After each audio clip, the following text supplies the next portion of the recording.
Berdasarkan temuan tersebut, penyidik menyimpulkan bahwa para tersangka telah menyebarkan tuduhan palsu dan melakukan edit serta manipulasi digital terhadap dokumen ijazah. Saudaraku, polisi sudah menetapkan 8 tersangka. Satu diantaranya merupakan mantan Menteri Pemuda dan Olahraga, yaitu Roy Suryo, dalam penetapan tersangka kasus ijazah palsu Presiden ke-7 Republik Indonesia Joko Widodo.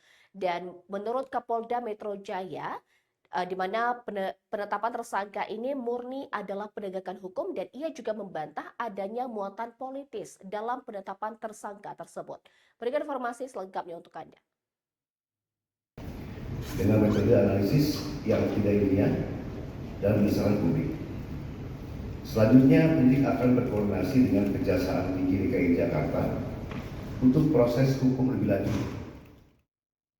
Polisi menetapkan 8 tersangka, satu diantaranya ex-Menteri Pemuda dan Olahraga atau Menpora Roy Suryo dalam kasus tuduhan ijazah palsu Presiden ke-7 RI Joko Widodo. Penetapan tersangka disampaikan ke Polda Metro Jaya, Irjen Asep Edi Suheri, di gedung promotor Mapolda Metro Jaya, Jakarta Selatan pada Jumat 7 November. Irjen Asep mengatakan penetapan tersangka ini murni penegakan hukum. Dia membantah adanya muatan politis dalam penetapan tersangka kasus yang ditangani Subdit Kamnek Disreskrimum Polda Metro Jaya ini. Adapun penetapan tersangka melewati proses asistensi dan gelar perkara. Kapolda Metro Jaya menegaskan proses tersebut melibatkan ahli dan pengawas baik dari eksternal maupun internal.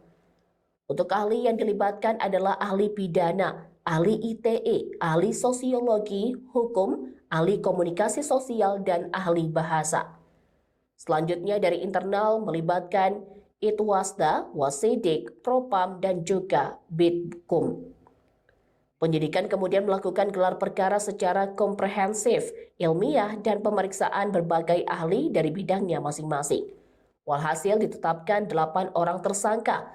8 tersangka dibagi dalam 2 klaster, di mana rinciannya dalam klaster pertama ada 5 tersangka, yakni Egi Sujana, Kurniatri Rohyani, Damai Hari Lubis, Rustam Effendi, dan Muhammad Rizal Fadilah.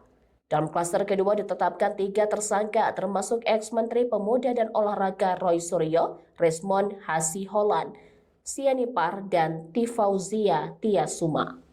Direktorat Reserse Kriminal Umum juga melibatkan dari eksternal, dari Wasda, dari Wasidik, Propam, dan Bitkum.